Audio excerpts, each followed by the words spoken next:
the morning of the August 21st, 1911, while almost everyone was still asleep, Vincenzo Perugia's plan had already begun.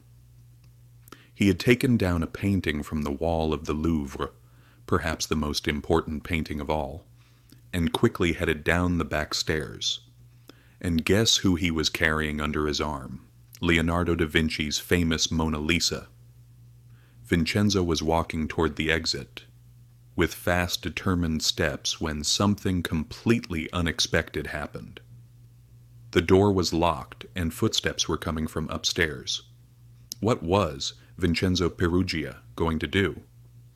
Today, the Mona Lisa is known, loved, and protected as the most famous painting in the world.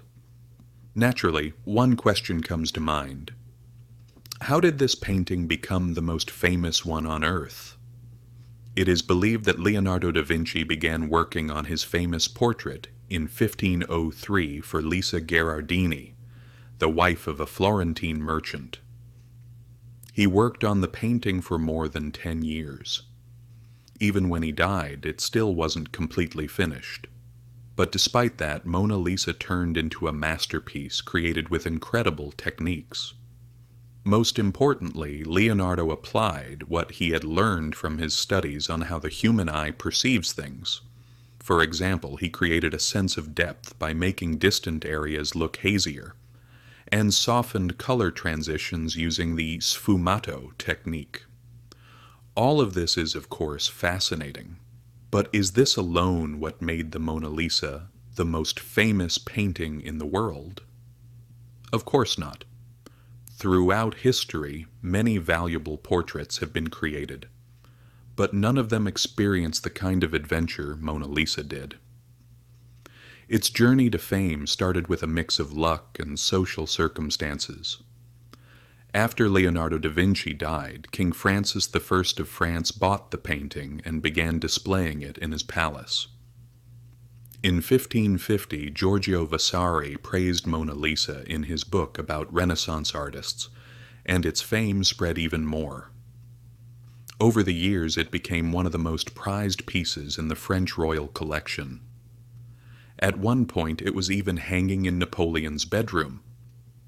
In the 18th and 19th centuries, many European writers and art historians exaggerated Mona Lisa's mysterious gaze, smile, and charm. This helped feed the myth surrounding the painting.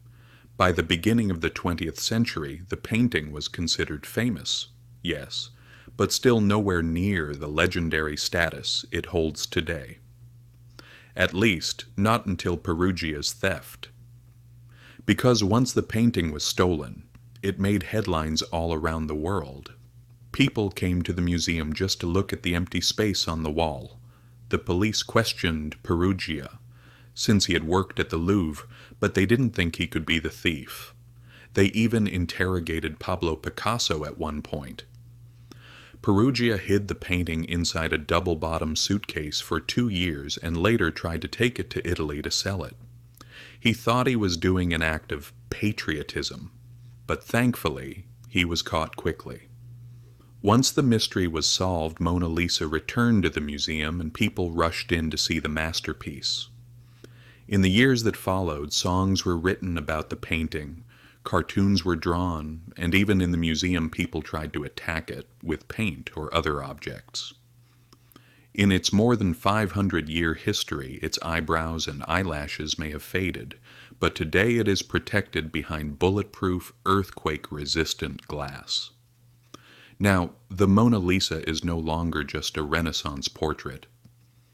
It stands as a living example of how fame, stories, and collective fascination are created and sustained.